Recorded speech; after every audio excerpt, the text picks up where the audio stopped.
अल्लाह को साइंस के ज़रिए साबित करो। एक हिंदू लड़की का अपने पंडित से ये सवाल था और यही सेम सवाल जो है वो डॉक्टर जाकिर नाइक साहब से भी किया गया। तो देखते हैं ये वीडियो कि डॉक्टर जाकिर नाइक साहब ने खुदा को साइंस के ज़रिए कैसे साबित किया और एक हिंदू पंडित ने साइंस के ज़रिए अपने भगवान को कैसे साबित किया।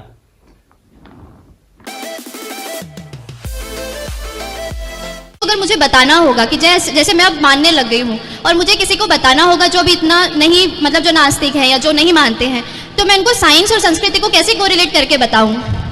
लेकिन मुझे अगर किसी को रीज़न देना हो कि भगवान को हमें क्यों मानना चाहिए और क्या है ऐसी चीज़, उसको अब मुझे तुम साइंस से रिलेट करके बताओ। क्योंकि मैं भी बहुत ऐसे MNC में वर्क करती हूँ और बहुत लोग मुझे पूछते हैं सवाल। आपने बहुत अच्छा सवाल किया कि ईश्वर को क्यों मानना चाहिए। देखिए, एक उस व्यक्ति से आप मिलें जो ईश्वर को नहीं मानता, फिर वो सत्संग से जुड़ा और ईश्वर को मानने लगा, तो ईश्वर के ना मानने में और फिर बाद में मानने में उससे पूछो कि क्या अंतर है, तो वो बताएगा कि जब नहीं मानते थे तब परेशान थे, अशांत थे, पर मानने के बाद, ईश्वर को महसूस करने के बाद मन को शांति मिली। तो ये देखिए, शांति के लिए आप लोग अब जैसे कोई घूमने के लिए जम्मू जाता है, कश्मीर जाता है, कुल्लू मनाली जाता है इत्यादि, हम सवाल करें कि भाई आप क्यों जाते हैं, तो क्या उत्तर वो कहेंगे घूमने। भाई घूमने के लिए तो आपके शहर में भी पार्क वार्क हैं, बहुत सारी चीज़ें, वहीं क्यों? कारण है कि आपका मन कर रहा है वहां जाने का। ईश्वर को जो मानते हैं, मानने का जो सुख है उसका अनुभव वही कर सकते हैं जो मानते हैं। जो कहते हैं कि मैं क्यों मानूं, तो आप जब मानेंगे तब आपको इसका उत्तर मिल जाएगा। अस्सलाम वालेकुम, मेरा नाम संजय कुमार है, मैं BA सेकंड ईयर पढ़ता हूँ। मेरा सवाल है कि अल्लाह को साइंस के ज़रिए से साबित कीजिए कि वो एक है। भाई ने सवाल किया कि साइंस के ज़रिए साबित करो कि अल्लाह एक है। क्या आप खुदा में मानते? मैं तो मानता हूँ खुदा एक है, लेकिन मेरे पड़ोसी एक ब्राह्मण ने मुझे पूछा था, ये वो नहीं मानता है, वो खुदा में नहीं मानता है। वो क्या करता है मुझे मालूम नहीं, लेकिन मैं तो पत्थर पर विश्वास नहीं करता। माशाल्लाह, मैं एक ही खुदा पर विश्वास करता हूँ, बहुत और पहले से ही मैं एक ही खुदा पर विश्वास करता हूँ। माशाल्लाह। भाई साहब का सवाल है कि वो एक खुदा पे विश्वास करते, पत्थर की पूजा नहीं करते, लेकिन उसका एक पड़ोसी है जो ब्राह्मण है, वो पूछा क्या साइंस के ज़रिए साबित कर सकते कि खुदा एक है। इसका पूरा जवाब मैं पहले कॉन्फ्रेंस में दिया था, is the Quran God's word, जिसमें मैं साबित किया था कि साइंस के ज़रिए खुदा है और खुदा एक है। पूरी तकरीर तकरीबन 2 घंटे की है, वक्त नहीं है, मैं मुख्तसर सा इसका जवाब दूंगा। उसके लिए भी दूंगा जो खुदा में नहीं मानते और उसके लिए भी जो अनेक खुदा में मानते। अगर कोई नास्तिक मुझसे पूछता है और कहता है कि खुदा नहीं है, सबसे पहले मैं उसे मुबारकबाद दूंगा। क्यों? क्योंकि आम इंसान अंधविश्वास कर रहे। उसके वालिद क्रिश्चियन है तो वो भी क्रिश्चियन है, वालिद हिंदू तो वो भी हिंदू, वालिद मुस्लिम तो वो भी मुस्लिम। ये नास्तिक सोच रहा है कि जो मेरे वालिद खुदा में मानते हैं, ऐसे गलत खुदा में मैं नहीं मानता हूँ। तो वो सोच रहा है, मैं उसे मुबारकबाद देता हूँ क्योंकि उसने इस्लाम का पहला पार्ट, जो शहादत है इस्लाम में, उसका पहला पार्ट का पहला भाग कहा है, ला इलाहा, खुदा नहीं है। अभी मुझे साबित करना चाहिए इल्लल्लाह, सिर्फ अल्लाह, जो मैं इंशाल्लाह करूँगा, और उसके बाद मोहम्मद सल्लल्लाहु अलैहि वसल्लम। ये जो लोग नास्तिक होते हैं या जो साइंस में मानते हैं, जैसे आपके ब्राह्मण है, कुरान साइंस के ऊंचा है, लेकिन जब साइंस उनका मयार है तो मैं साइंस के ज़रिए साबित करूँगा इंशाल्लाह। जैसे मैंने पहले पूछा था, मैं इस साइंसदान से पूछूंगा कि कायनात कैसे वजूद में आए, तो वो कहेगा ये कायनात वजूद में आए जिसे कहते बिग बैंग। अपनी सारी कायनात एक गोला था, फिर एक धमाका हुआ, फिर गैलेक्सीज हुए, फिर स्टार्स हुए, चांद हुआ, सूरज हुआ, धरती हुई। मैं पूछूंगा कब पता चला, वो कहेगा कि मुझे 40 साल पहले पता हुआ। मैं कहूँगा ये तो मेरे कुरान मजीद में लिखा हुआ है 1400 साल पहले, सूरह अंबिया में, सूरह नंबर 21 आयत नंबर 30 में, अवलम यरल लज़ीना कफरू, क्या वो जो लोग झुटलाते हुए नहीं जानते, अन्ना समावाति वल अर्द, कि ये धरती और आसमान जुड़े हुए थे, कानज़त कल फकनाहुमा, और एक धमाका हुआ और वो अलहदा हुए। ये जो आप कह रहे बिग बैंग, ये कुरान मजीद में 1400 साल पहले लिखा हुआ है, इसे कौन लिख सकता है? तो वो कहेगा हो सकता है ये फ्लूक है, फ्लूक गलती से आ गया। आर्ग्यू मत करो। मैं उससे पूछूंगा कि ये जो अपनी ज़मीन है, ये धरती है, इसका शेप क्या है, तो वो कहेंगे पहले हम समझते थे ये धरती है, ज़मीन चपटी है, फ्लैट है, अभी हमें पता चला कि ये गोल है। तो मैं पूछूं कब पता चला, वो कहेंगे 1577 में सर फ्रांसिस ड्रेक जब ज़मीन के गोल सेल किए जहाज़ में, उसे पता चला कि दुनिया गोल है। मैं कहूँगा आपको पता चला अभी 300 साल पहले, कुरान मजीद में 1400 साल पहले लिखा हुआ है, सूरह नाज़ियात में सूरा नंबर 79 वर्स नंबर 30 में, आयत नंबर 30 में लिखा हुआ है, we have made the earth as an expanse वल अर्द बाद ज़ालिका दहाहा, हमने इस दुनिया को बैदवी शक्ल का बनाया है, पैदे की तरह बनाया है।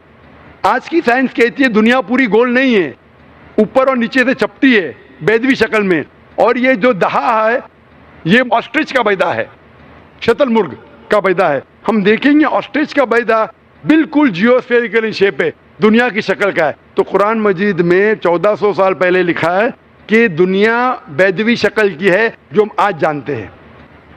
ये कौन लिखाएगा, वो क्या हो सकता है कि आपका मोहम्मद सल्लल्लाहु अलैहि वसल्लम ना वो बहुत जहन वाले इंसान थे, आर्ग्यू मत करो। दूसरा सवाल, ये चांद की रोशनी खुद की है कि दूसरे की है, वो कहेंगे पहले पहले हम सोचते थे खुद की रोशनी है, हमें साइंस ने अभी बताया 100 साल पहले, 200 साल पहले, 300 साल पहले कि चांदनी जो चांद की रोशनी है खुद की रोशनी नहीं है, वो सूरज की रोशनी है। ये कुरान मजीद में सूरह फुरकान सूरा नंबर 25 आयत नंबर 61 में लिखा है कि अल्लाह ताला ने सूरज बनाया, उसकी खुद की रोशनी है, और चांद है जो चांद की रोशनी है वो बोरोड रोशनी है, रिफ्लेक्टेड लाइट है। ये कौन लिख सकता है? तो वो आदमी चुप हो जाएंगे, आर्ग्यू मत करो, आगे जाओ। कुरान में लिखा है कि आसमान को हमने छत बनाया महफूज। आज साइंस कहती है कि जब ये रेज है, दी रेज जो है अल्ट्रावायलेट रेज, अगर ये आसमान नहीं होगा तो इससे इंसान मर जाएंगे। This filters the UV lights, जिससे इंसानियत और जानदार चीज महफूज है। एक कुरान में जिसमें 1400 साल पहले कौन लिख सकता है? वो खामोश रहेगा। इस तरीके से कुरान में लिखा है मोटरसाइकिल के बारे में, कुरान में लिखा है बायोलॉजी के बारे में, कुरान में लिखा है बॉटनी के बारे में, कुरान में लिखा है कि किस तरीके से प्लांट्स पौधे के भी जिन्स है, मर्द और औरत। कुरान में लिखा है कि किस तरीके से मधमक्खी किस तरीके से शहद लेती, लिखा हुआ है कुरान में। कुरान में लिखा है एम्ब्रियोलॉजी, किस तरीके से बच्चा पैदा होता है, वगैरह वगैरह। 1000 से ज्यादा आयतें साइंस के बारे में। मैं पूछूंगा ये सब कौन लिख सकता है? तो उसका जवाब सिर्फ एक ही हो सकता है, वो है इस कायनात को बनाने वाला, इस कायनात का खालिक। और इस कायनात का खालिक, इस कायनात के मालिक को हम कहते हैं अल्लाह। और कुरान मजीद में लिखा हुआ है, कुरान मजीद के जरिए मैं ये साबित करता हूँ, साइंस के जरिए कुरान मजीद में 6000 से ज़्यादा आयतें हैं, और इन 6000 आयतों में से 1000 से ज़्यादा साइंस के बारे में कहती है, और कुरान मजीद में एक भी आयत ने जिसे साइंस ने साबित किया गलत है। और कुरान मजीद में ये भी लिखा है सूरह इखलास में सूरा नंबर 112 आयत नंबर 1 में, कुल हुवल्लाहु अहद, कहो कि अल्लाह एक है। तो कुरान मजीद जब साइंस से नहीं टकराता है, सब कुछ सही है, तो उसे ये भी मानना पड़ेगा कुल हुवल्लाहु अहद, खुदा एक है। अगर वो ब्राह्मण है तो मैं कहूँगा कि आपके छंदोग्य उपनिषद में लिखा है, chapter number 6 section number 2 shloka number 1 में लिखा है एकम एविदित्यम, खुदा एक है दूसरा नहीं है। आपके श्वेताश्वतर उपनिषद में लिखा है चैप्टर नंबर 6 श्लोका नंबर 9 में नाचस्य कसिज जनिता न चदीपा, उस ईश्वर के कोई वालिद नहीं, कोई वालदा नहीं और कोई रब नहीं, वो सबसे ऊंचा है। यही पैगाम दिया गया श्वेताश्वतर उपनिषद में चैप्टर नंबर 4 वर्स नंबर 19, और Yajurveda chapter number 32 verse number 3 में न तस्य प्रतिमा अस्ति, उस ईश्वर, उस खुदा की कोई प्रतिमा नहीं, कोई पिक्चर नहीं, कोई अक्स नहीं, कोई पेंटिंग नहीं, कोई पोर्ट्रेट नहीं, कोई मूर्ति नहीं, कोई स्टैच्यू नहीं, कोई स्कल्पचर नहीं। तो उस ब्राह्मण को बोलो, आप अगर पढ़ेंगे ऋग्वेद, यजुर्वेद, उपनिषद, उसमें लिखा है कि खुदा एक है। और ये साफ तौर पे ऋग्वेद में लिखा है volume number 1 hymn number 164 verse number 46, एकम सत्य विप्र बहुधा वदान्ते, सत्य एक है, हकीकत एक है, ईश्वर एक है, खुदा एक है। और जो इल्म वाले इंसान ईश्वर को कई नाम से पुकारते हैं, तो कई नाम से पुकारने की बिल्कुल इजाजत है। नाम अच्छा होना चाहिए, बेहतरीन होना चाहिए। ये कुरान मजीद में लिखा है सूरह इसरा सूरा नंबर 17 आयत नंबर 110। लेकिन खुदा एक है और सिर्फ उसकी इबादत करना चाहिए। मैं आपसे पूछना चाहता हूँ, आप मानते हैं खुदा में? मानता हूँ।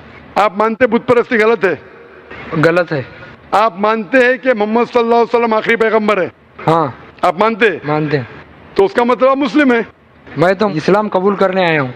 ओ माशाल्लाह। आप पर कोई भी जोर जबरदस्ती कर रहा है? नहीं, कोई भी दबाव डाल रहा है? मेरे दिल से कर रहा हूँ और मैं और दिमाग से भी? कुरान भी थोड़ा पढ़ चुका हूँ माशाल्लाह। और इस्लाम के बारे में काफी कुछ जानता भी हूँ और मैं मेरे दिल से कर रहा हूँ इस्लाम कबूल। दिल से और दिमाग से? हाँ। तो मैं अरबी में कहूँगा, उसको आप दोहराइए।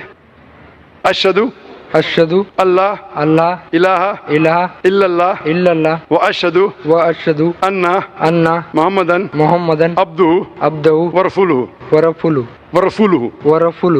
मैं गवाही देता हूँ कि अल्लाह के अलावा कोई माबूद नहीं और मोहम्मद सल्लल्लाहु अलैहि वसल्लम उसके बंदे और पैगंबर है। माशा अल्लाह ताला आपको जज़ाए खैर दे और मैं दुआ करूँगा अल्लाह ताला से कि आपको इंशाअल्लाह जन्नत नसीब फरमाए। तो ये थी आज की वीडियो। हिंदू पंडित ने जो जवाब दिया वो सही से उसने मज़ा नहीं कराया, मतलब अच्छे तरीके से वो गॉड को डिस्क्राइब नहीं कर सका साइंसी व्यू से। लेकिन डॉक्टर जाकिर नाइक साहब ने जो जवाब दिए वो इंतहाई बेहतरीन है और हर बंदे की समझ में आने वाले हैं। तो ये वीडियो आपको कैसी लगी? अगर वीडियो अच्छी लगी है तो इसको लाइक करें, कमेंट करें और अपने दोस्तों के साथ भी शेयर करें। मिलते हैं नेक्स्ट इसी तरह की वीडियो में। अल्लाह हाफिज़।